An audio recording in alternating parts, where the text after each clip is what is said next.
everybody. Welcome to our Hippies of Hair reunion panel. Leah is moderating. So why don't we go down? Everybody, want to introduce yourself?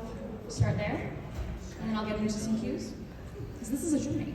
First off, I'd really like to thank Lin-Manuel for opening for us. Thank you. I'm glad you all stayed. I'm Anthony Hollick.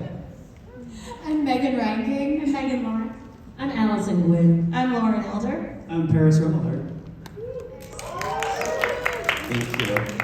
So, the 2009 adjacent revival of hair had a journey. It started at the Delacorte. Most of you, I think, were in that production. We were all in that production. Great, that makes it so easy. So, what was your familiarity with the show when you got cast?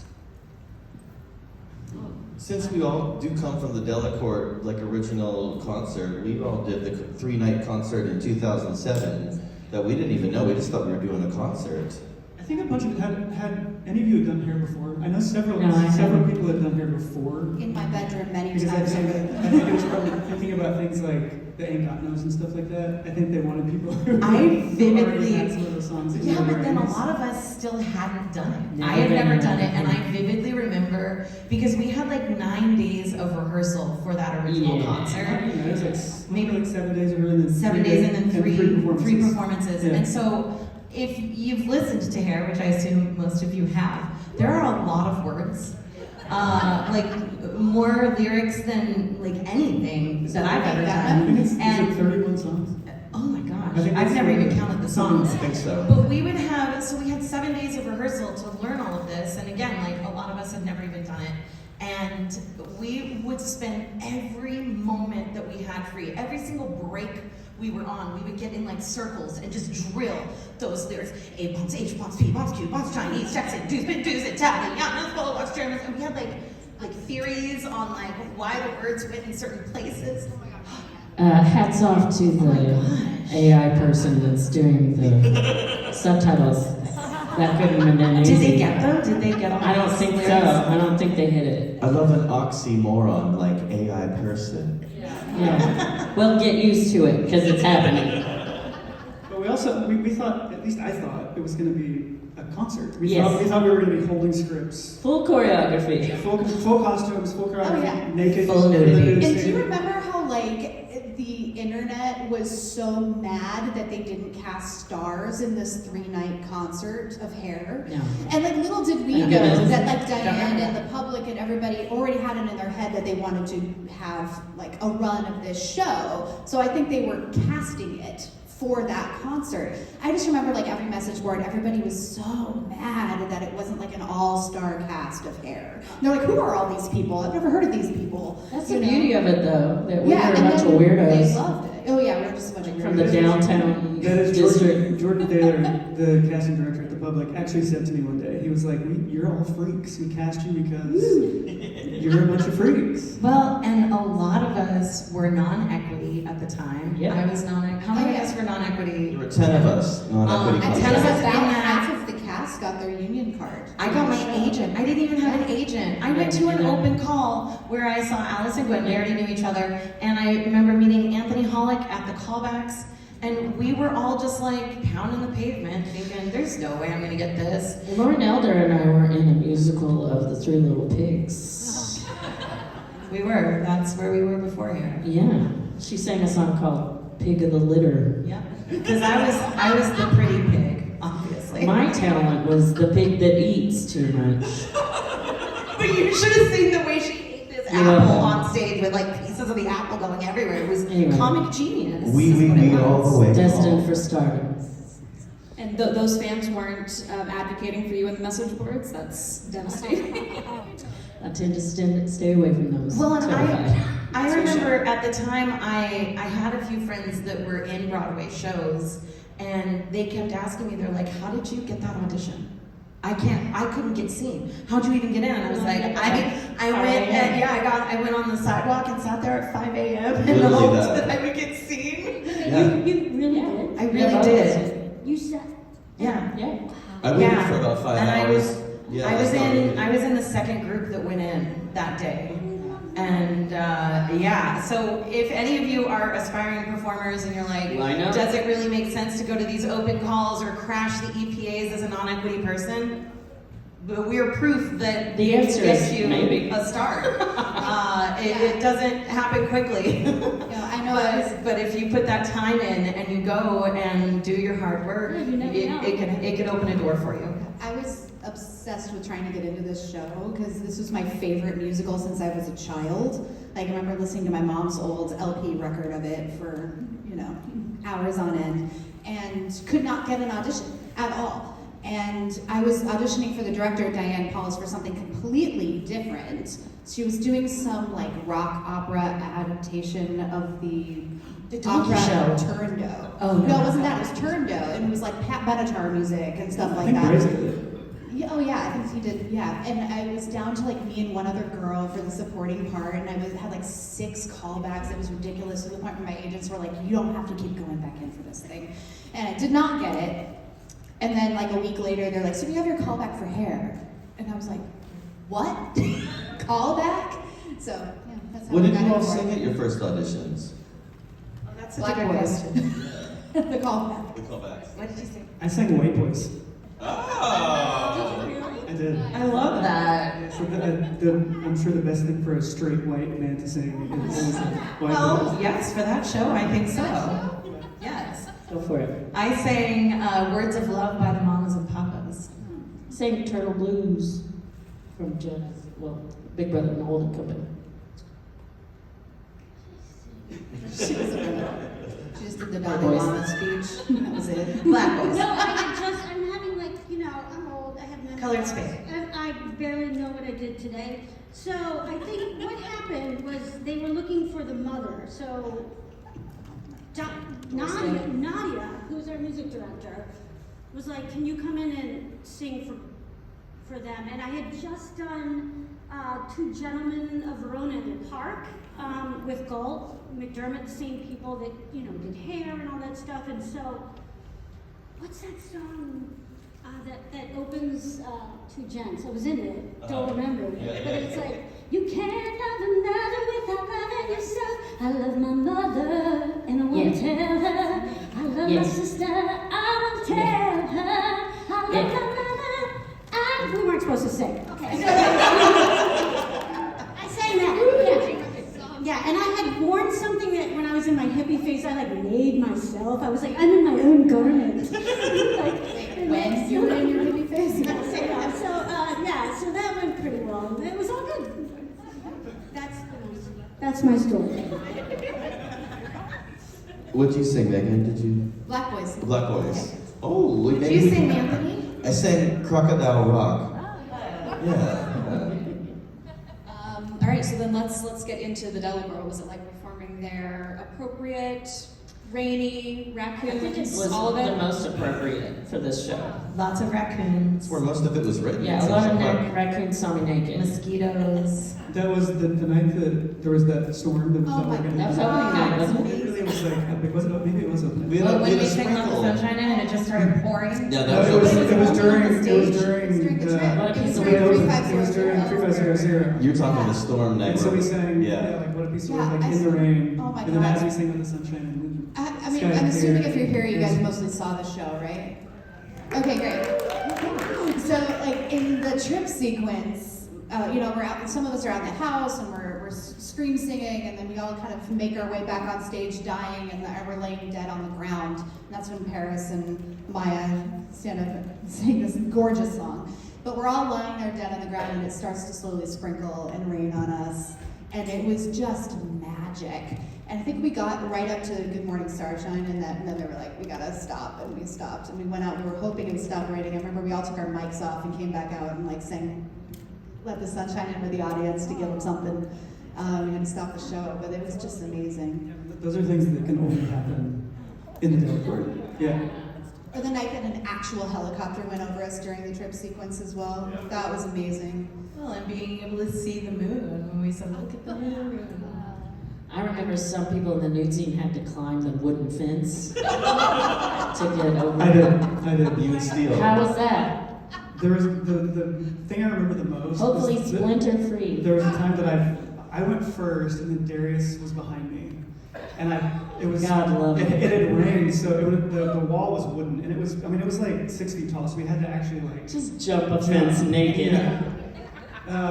And I slipped and I fell off the top of the wall, and there was a planter behind it with a like a 20-foot tree. There was like a full-size tree. So I bounced off the planter, and I was fine. So I started laughing, and I looked up to tell Darius, to sort of be like, oh my god, I fell, and it was literally Darius's butthole. Because he was climbing over the fence. Also, That's the ultimate bonding. And I was like, oh, I forgot.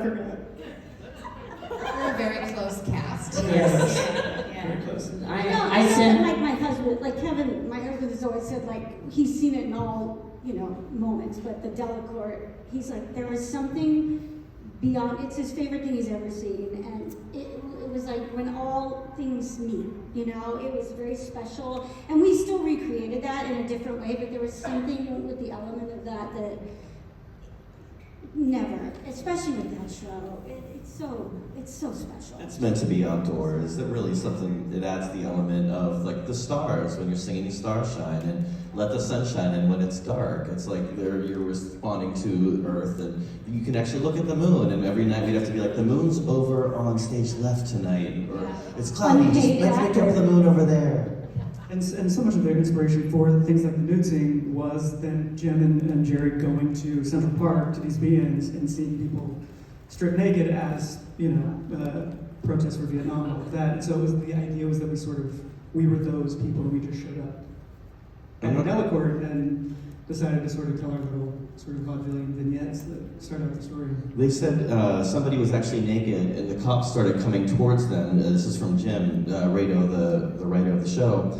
He said then a group of hippies surrounded the naked person, and they just chanted, "We love cops, we love cops," while the guy got his clothes back on, and then they couldn't figure out who was actually naked to arrest them. So they expanded on that moment, and they're like, everybody should do it. So store that away in your brain for later. Yeah, I was going to say that's really good intel Tactics. for what we're currently going through Tactics. in our country. And now we're about to get naked. that costs extra. We were just talking earlier about when we were staging the nude scene in the park. When we did the concert in the park, they said if anyone wants to strip naked, you can strip naked. We'll sort of place you around the stage. You don't have to. It's always been optional. And so maybe half of us got naked, maybe more than that. But then when we did the run in the park, we had to decide how to actually stage it. And so we were all in robes or naked on stage for hours one night, trying to figure out, we're doing sort of different sort of tableaus and different blocking and whatever. And there was one point that the whole stage was AstroTurf, and so we're sort of shuffling around, where Diane would sort of put us. AstroTurf.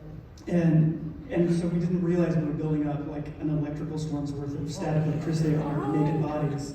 And we were all holding hands on one side of the stage. And there was a big steel band shell in the middle of the stage, and somebody touched the upright of the band shell, and an actual lightning bolt went through all of our naked bodies. And it must have looked like in cartoons when people get electrocuted, like, you can see their skeleton through their skin. Yeah, that part you I mean, don't it was like it sent us all flying. We actually Freaky Friday, and we were different people the next day. I'm still Megan Lawrence. That might be why we're all still so Amazing. close. Like we've actually, like our DNA actually transferred I through believe each that, other's guys. bodies. Lightning in a bottle, as Josh Lehman always said, so that makes sense. We bottled it that night. Who's across the street right now? Death of a Commissar. Go see it. Yeah, a lot of our cast couldn't be here because they're literally doing matinees right now, so go see them. So hire us, please. Also, too real. So did any of you have an inkling that the show would have a life beyond the Delacorte? I mean, I'm sure just from the concert it was already a lot.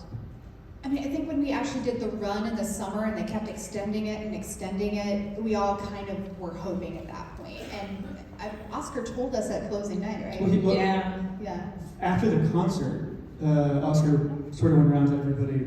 We were all at a restaurant after closing night, and he went to sort of everybody individually and was like, I really want there to be more life for this show. I'm doing whatever I can to do that. But people say that all the time. Right. Also, so you don't. But it was don't you feel like people just loved it and they wanted it and people just needed People were it? sleeping on the sidewalks Right. Yeah. outside Central Park to get Yeah. tickets. And after that run in the summer, so yeah, at the closing night in the summer, Oscar pulled us all into the like green room backstage of the Delacorte and told us we're gonna take the show to Broadway and we're taking all of you with us. And from then on, it was like we were on a fast track because then it was like we had. That was in like August, and we weren't going to start rehearsal for Broadway until January. But that entire fall, we were booked. Yeah. We performed with Elton John. Right. I was waiting tables at El Centro at Yes, the that time. is when we Couldn't did the come. Elton John concert. I'm not bitter. It's fine. But even before, we knew that we were coming back for a run in 2008. I don't remember when we found out, but we were doing, like we did the Vogue photo shoot. Yeah. We did the Met Gala. That was the very first Met Gala. Did you guys realize that? No. That was the first Met Gala, and we were the first performers at the first Met Gala. Go us. It wasn't called the Met Gala then. It was something similar, but that was the very first one, and we were the surprise guests at that Met Gala. I just remember Donna Karen's birthday. I love that. Oh, yeah. We'll Yep, talk we about that performed at Donna backstage. Karen's birthday at the Box. That was wild. That's interesting. That's a really crazy. And we didn't sing Looking for Donna. No. And we didn't take our clothes off, Missed even though opportunity. everyone Missed else there opportunity. did. Yeah. Everyone else there did. I think it's important to mention too that in 2008, this was the end of the second Bush administration, and we'd had like Obama just finally out on the scene, and there's so many moments like President of the United States of Love that Darius would sing his HUD, and the audience would go Stopped the wild. show. There's certain moments that it was just really hitting the pulse of what was politically happening. Yeah, AB baby. Didn't the Clintons come to? Clintons came, yeah. Hillary Clinton. The We Clintons sang came, for- and we sang for Hillary Clinton. and well, of course, we also became very good friends with Michael Bloomberg. Will pulled Right. her up as his mom. Will pulled Yes. Hillary up Hillary as as his mom his when they mom. came to see her in the Yeah. park. Wait, Yeah. didn't he try to like, go in and kiss her on the cheek and she turned her head and kissed him on the mouth? I'm pretty sure that happened. I don't know. Gosh, Bill Hill, Chelsea, and her, I Definitely. think, fiance at the time were all just there, like, right in the A-list spots, and you're like, you know, because there's no fourth wall, so you're just like, hi, Bill, what's up? I'm not wearing anything. You know, that's so weird and funny, but like... Secret Service was there. Secret backstage. Service, right? We had to like really check in, and then I remember Cameron Manheim was also there too, and she's like, I don't think anybody would realize I'm here because like we're all like I love slitting Cameron it. Manheim. Me too, me too. That was the name of Josh's first wig as well.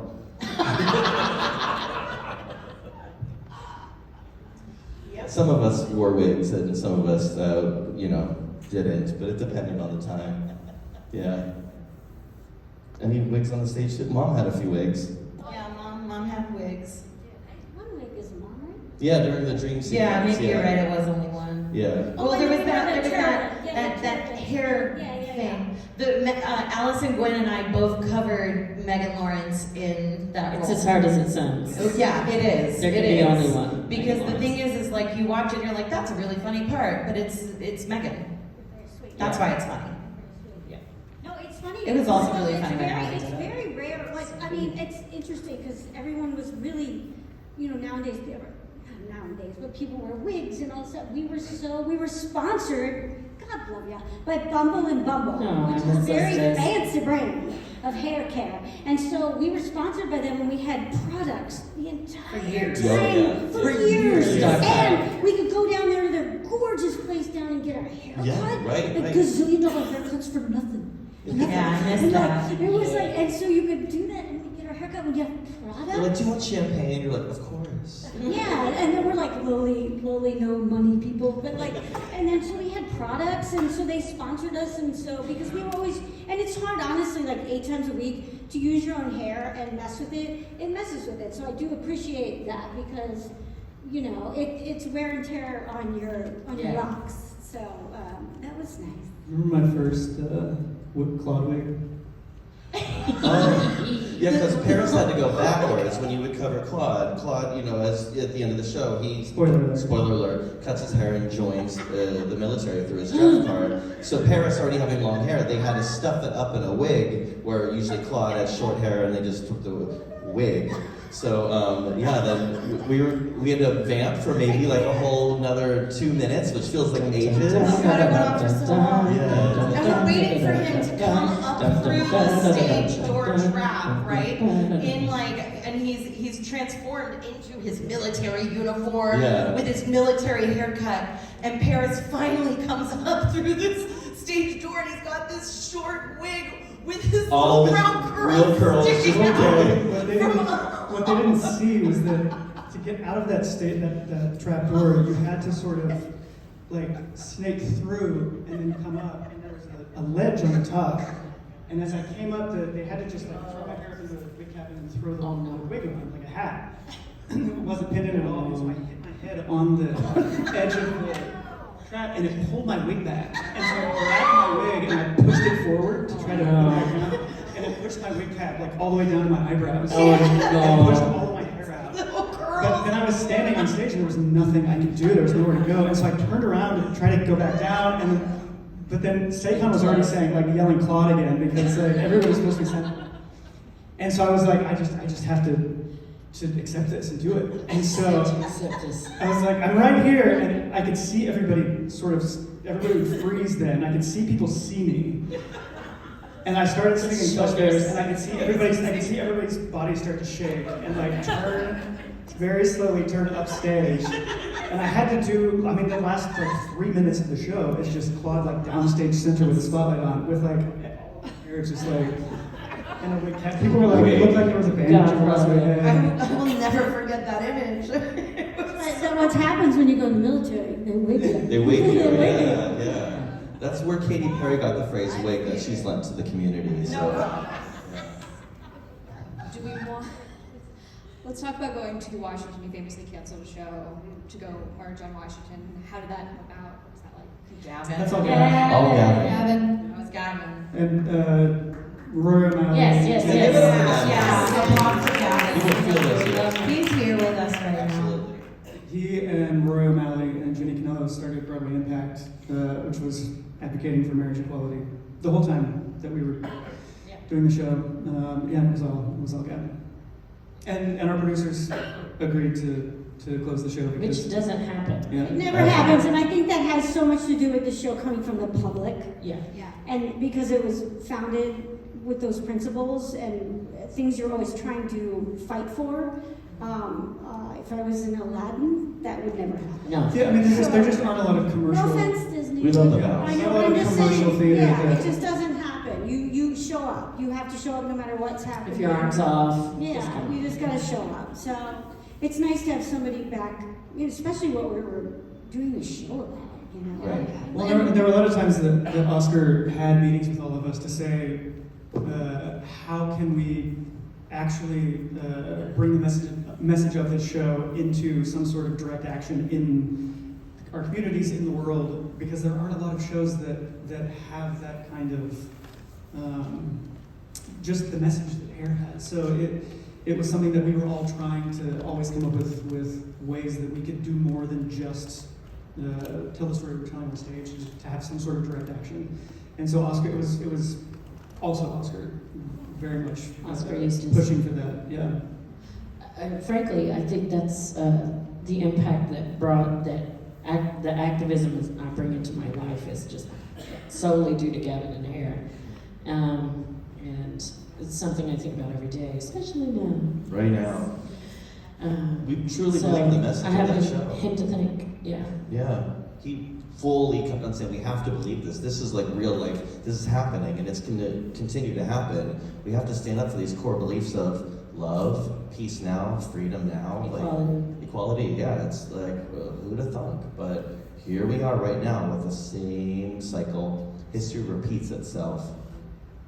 Well, and there was also, the work of so many other people that were also doing that at the same time led to the legislation that actually gave us marriage equality the next year. And when we came back to Broadway for the Summer of Love run in 2011, Which was wild as well. yeah, we had some of the first. I think it was it July 24th maybe that the legislation was passed, and on July 25th, Coleman Domingo came at the end of our show, and we had some of the first marriages, yes, for Weddings. same-sex weddings on stage with all of us as the sort of congregants. That was awesome. It was amazing. And so it felt like having, you know, like Anthony was talking about, like the President of the United States glove moment when Obama got the Democratic nomination in the primaries, sort of leading up to, you know, we thought so naively that Bush was like the worst thing that could have, the worst president that could have possibly.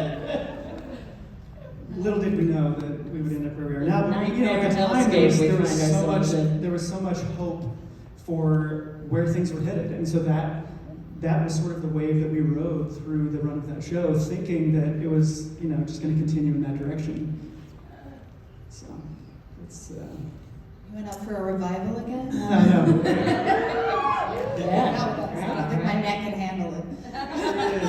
It really is needed now more than ever. I think so. It's been thinking a lot about aughts era's musicals, especially like with Wicked coming back, and like that's a musical that was speaking very much to the Bush era as well. It's bizarre.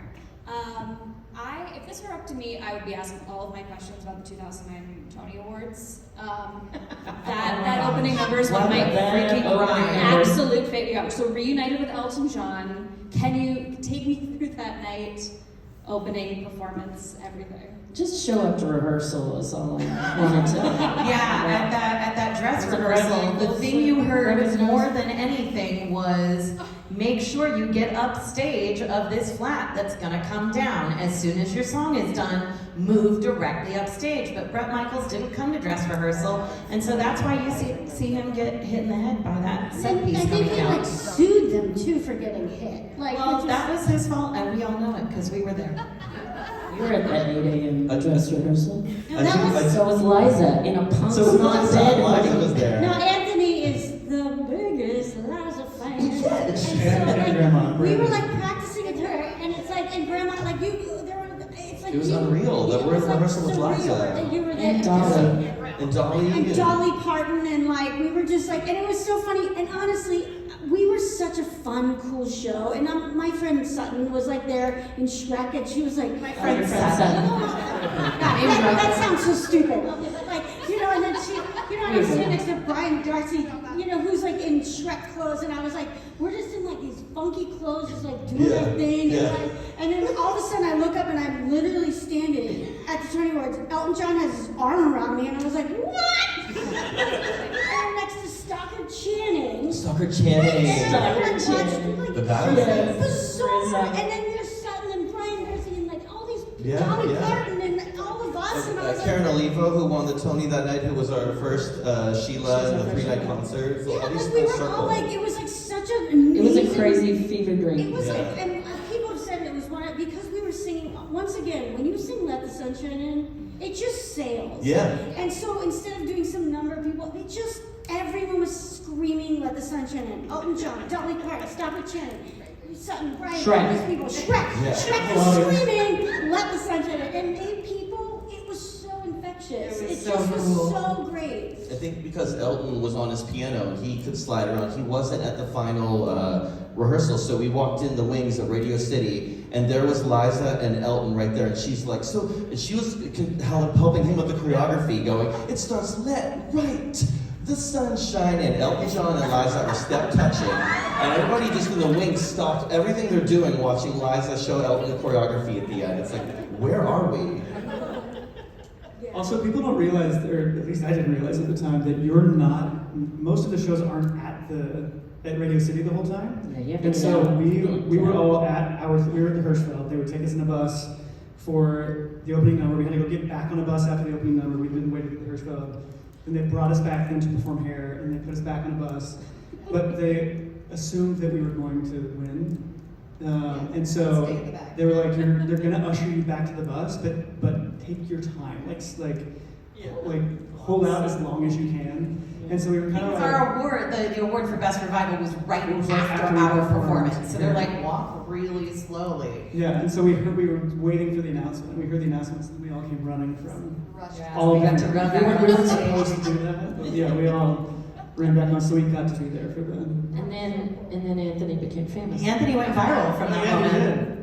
Yeah, it was maybe 4 people deep from Oscar, not realizing that the camera was going to be just right there, and I had some emotions and some feelings. So definitely, got picked up by the It's a suit. cool medium. It's a cool medium. It feels good now, He's yeah. giving At the us time, I theater was faces. very embarrassed, but Oh. yeah, imitation It was is wonderful. the highest form of flattery is what I've been working with myself, and now I'm like, yeah, I'm the guy from the soup, from the thing. Yeah, I'm okay with it now. It's wonderful. Thank you. Own it, baby. I think because, like, you know, it came so far. Like, Right, you know what right. I mean? And this experience was such a journey. We all, doing hair, that's why we're all so close. You don't do this show and You don't see each other's buttholes all yeah, the time. I know. And knock on. It's true. We have a text thread that goes off like every single day. 30-some people. Yeah, I mean, it's like, it's packed. I think if we wanted to add anyone, we'd have to kick someone out at this point. And it goes off like Okay, show myself out. No! Remember, Bryce tried that. I know, but He now tried he's- that. We got him He's back. back. I'm so glad that Bryce is back. Me I too. think he adds a really sweet element Absolutely. to the thread. But we definitely, like, that doesn't happen. It's you know, you have a little moment like that every so often with the show, but it's a rarity, and we have each other's backs, and a bunch of us have been through different things, and we always can pull each other up to help. Birthdays, everybody like, oh, it's their birthday, and it's fun. We're all just like sending pictures. Halloween, send the kids in costumes, and we have all these flower children who weren't with us, and now that we've babies of the tribe. So it's really fun to. Oh, it's so funny because when I was doing it, like I missed like the March of Washington because I was like, I have 3 little babies, and like now people are like, I can't come to this because I have babies, and I was like, see, you can't do shit when you have babies. So That level of closeness too, like, really does not happen. At least not to the scale of literally the entire cast. Like, if you do a show, you might get close to like 1 or 2 people that you end up kind of carrying on with you in your life as like actual friends that you do things with and hang out with. But to have like an entire cast that still almost daily talks and interacts with each other is really rare. Because I think you always think your show is going to be that way when you're doing the show. You have a great time together and you're like a little family. It's kind of a false sense of intimacy in a way because you're spending all your time together and you have to be really vulnerable with each other on stage as well, so you feel really close to them. And then the show closes and it kind of peters off, and maybe 1 or 2 people that kind of stay in your life, but this is very rare. The first day, the first rehearsals, we're touching each other's faces, going, love, love. So there's something that you're like, I have to let all my boundaries down. I have to like just let this all in, let it happen. And we had a big love cuddle pile one time, just all of us as the cast, and Gavin made a point to say, this never happens. Look at each other, take this all in. And like, I was talking with Lauren about that the other night. It's just, you don't forget that specific moment that he took the time to point out. Yeah.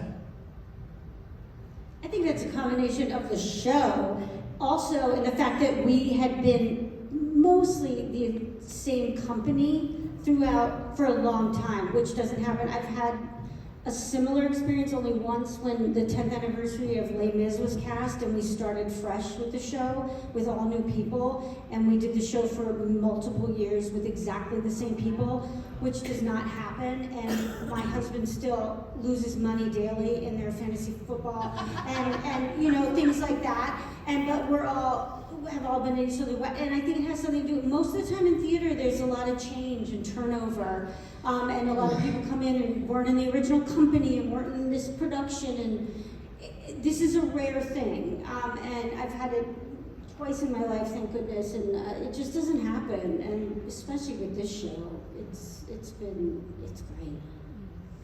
And you hear that a lot with people who've done hair in general. So I don't know if any of you have ever done a production of it. You probably feel a very special connection with people that were in your tribe.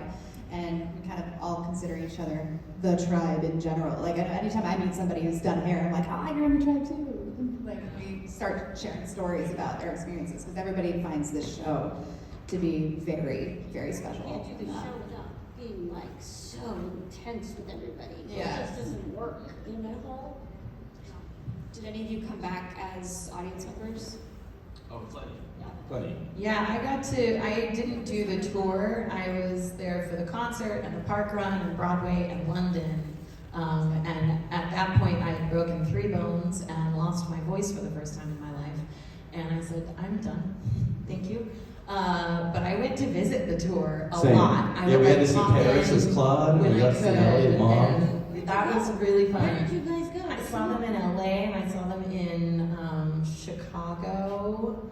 And I feel like there was one other place. Oh, Broadway. I came to see it. At the St. James. Oh, because you guys went on Broadway when we went to Summer London. Love Day. No, well, St. James. no. We stayed. Paris stayed on Broadway when we went to London. And then after we I closed didn't London, they understand. started the tour. Got it. And the following summer, the tour came back and sat down on Broadway. Got it. 3 That's months when ago. I saw it. I saw it in at St. London. James. And that's the other thing. Oh, that's right. And that Oh, yeah, you rarely happens. and that you had a take little guest starring spot. in Paris London. was in on London. We snuck him on stage. It was totally bad, and he Oh, wasn't did you? short. Yeah, we He put him in snuck his up old in the nude costume. scene. No, it was like the opening of Act 2. We just looked And Claude's handing out it was like presents. a half day.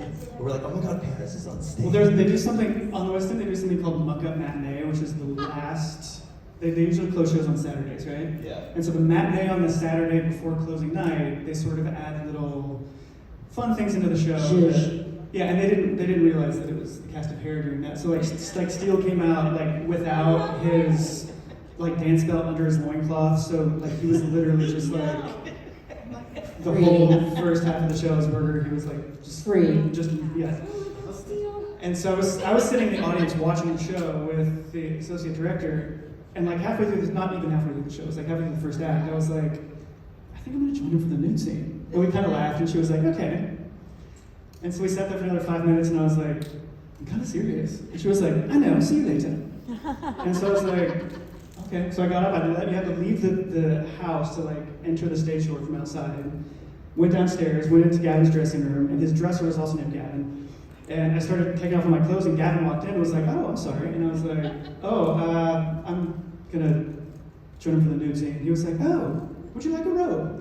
I was like, no, I'm fine. This could never happen on Broadway. You would get in so much trouble. Like, they would not let you.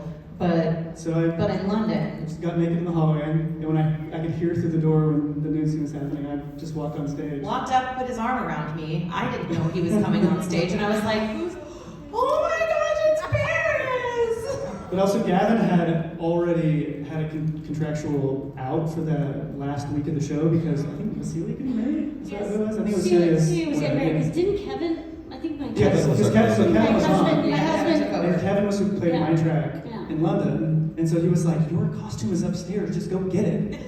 And just put it on and join us on stage. do you know that this doesn't happen normally? Like, you get in so much trouble. Oh, I got in so much trouble. We did, no, but we didn't though. We did so much stuff. We got So away with a did lot. not. We got away with anything we We wanted. would have gotten written up or fired. Like, there was just, it was a very loosey-goosey situation, but within reason sometimes.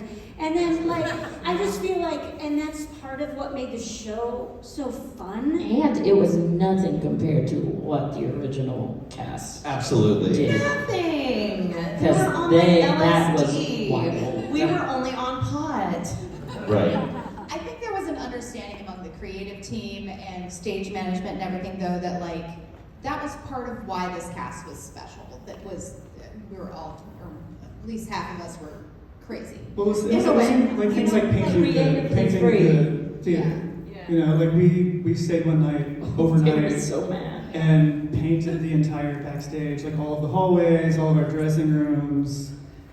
We like just sort of bribed the doorman to let us like, stay graffitiing the whole after theater everyone with left. like hippie There was messages and graffiti things and all peace signs and over. hearts and I'm sure people were sad. The most, best. most shows would not have allowed that to happen. But No. Is there anything else different or surprising about being in London? We sort of veered into that. No air conditioning in the theaters. Oh, air conditioning. It's like Bikram It was hair. hair Bikram, yeah, for sure. Gosh. We kind of had a little joke amongst ourselves that the only acting happened when we walked into the stage door signing in acting sober so that we could go and be our wasted selves acting on stage. I did for closing night. I did roll some real joints, and I told people which joints were real and which were not. Right. And I'm allergic, so. But that was about fun. and well, you knew I which did. ones were real and which weren't. Obviously. And there were like 2 different boxes that night, where normally there was 1 box, and so about half of us got actual actually got stoned. It was in pretty the cool middle though, of the- watching It was space. amazing With that, like, doing that. oh, And then this is real. I turned and looked up at the band, and they were passing around a neon yellow bong, Remember the taking bong, the full band hits bong, off right. this bong in the middle of the show. Gosh. I must admit, I missed so much of this because I was just like, Same. I think people thought goody, there was a, I wasn't a goody two shoes, but I was. I missed it. Am.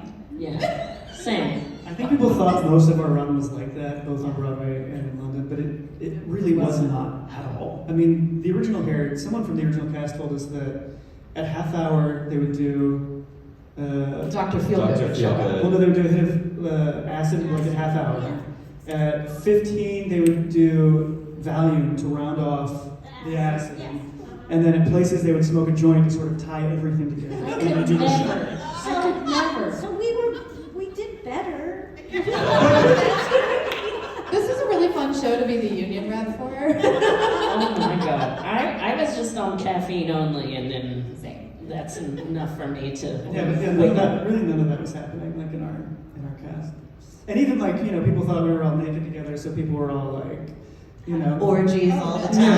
time.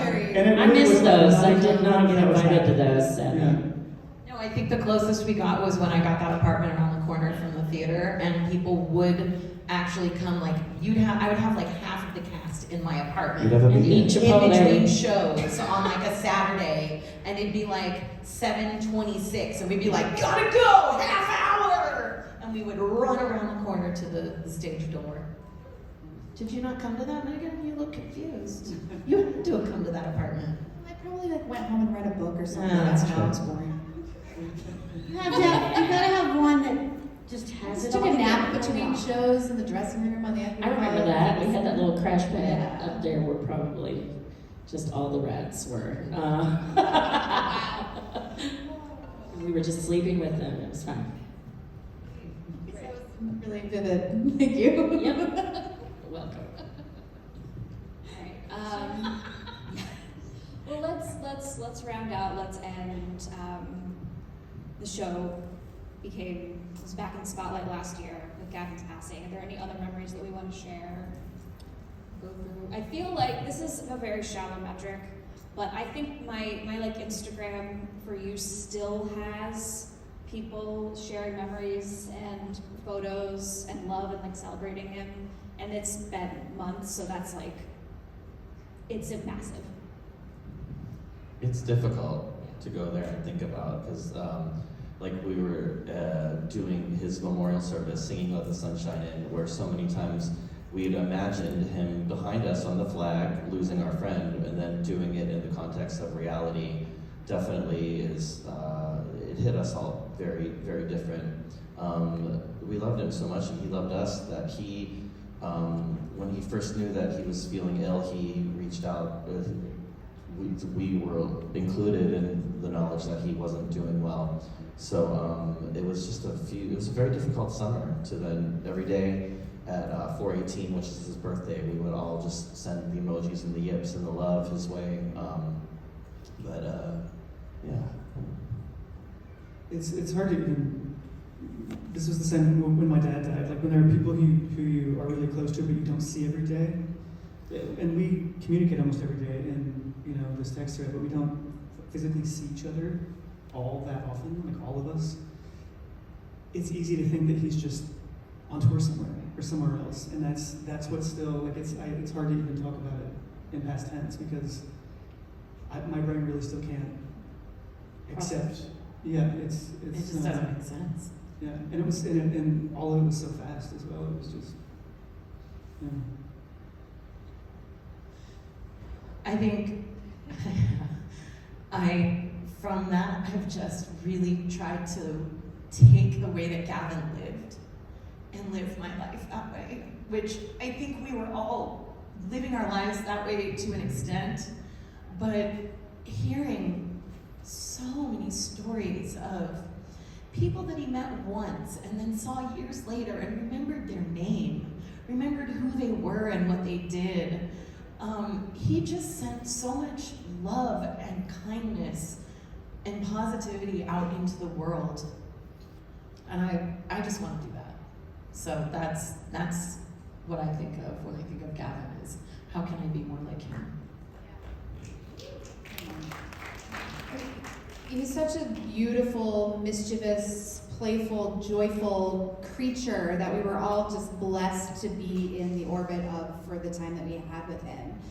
And yeah, I think about him daily, like when I interact with everyone now, like I meet somebody new, and like it inspires me daily to like spend more time with people, to be more genuine and actually connect to them and try to learn about the people that I meet in a way, even if it's like I may never see this person again, but actually ask them meaningful questions and genuinely care about people, even if it's just an interaction with somebody random in a subway or whatever, but to like make the choice to be a positive effect in everyone that you meet. And I think that if we can all take that lesson from him, the world can only be a better place, you know? And besides the fact that the show is the way it is, like Gavin made it like something different and brought us, he kept encouraging us to be closer, better, do things. Like he was our fearless leader that just was like a golden retriever of love, you know? And we just, you couldn't, and so I think that's also part of why our experience was, because I can't imagine not having him not be there, you know? I've never been in a show, and I'm sure a lot of you probably feel the same, that the lead character took such ownership and leadership role in it, and took it so personally, and really, really was interested in each and every one of us, and was a leader than the way Gavin did. No other show has that happened for me. And I can't, I just think about how lucky I was. That was my first Broadway show. He was my first, you know, he was the leading man. He was the leader of our group in a way that no other show, haven't been any other show. And that's just the man that he was. And I think that's why you still see the outpour of love and expression about him daily on social media, everywhere. It's because it was real, you know, he was truly a special. it wasn't just a show for him. No. It was never just a show for him. I still talk to him daily, and there's the affirmations that repeat after me. I am beautiful. I am beautiful. I am powerful. I am powerful. I am enough. I am enough. I am doing the best that I can. I'm doing the best that I can. Those are Gavin's daily affirmations that I continue to put into my life. And please do them too. You feel different. I feel him in this room right now. My heart feels different. My lungs feel that barely on the edge of my breath that like he would just do. Like no matter how he felt, he could be so sick, throwing up off stage, running back and finishing his song. Like Which he did. Superhuman. He would do. Yeah, That's yeah. for real. Superhuman.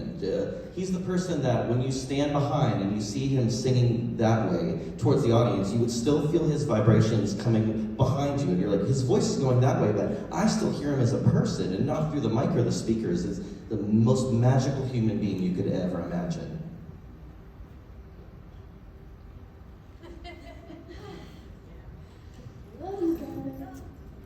I know. Any questions? Do you want to throw? We have but a minute. I can. I was told it was up to Ooh, me. it turned orange. There's a clock. Ooh. No idea. Let's find out together. Is it on? Yeah. Hi. So, a couple of things. I used to sit in my cousin's room when I was like 8 and listen to the original recording and like sing all the songs. And it wasn't until I was like an adult that I was like, I don't think my mother knew what I was listening to. But I came to see your production and intentionally got a floor seat because I knew from a friend of mine who was ushering at the theater at the time that you would let people come up. So I would like to thank you for letting me make my Broadway debut in your show. Dancing with us. We're lucky to have you. I had to watch my kids because I had little kids, and they would go to nursery school singing these songs. And if you could even, like, and you could especially listen to the song Darius sang, and I'd be like, you can't sing that song at your nursery school. It's just, that was fun. Beautiful. All right. What a note to end on. Thank you guys so much. Thank you all for coming. Unlike any other show I think we've done, that's the through line today. This does not happen often. Thanks for coming, everybody. Thank you guys.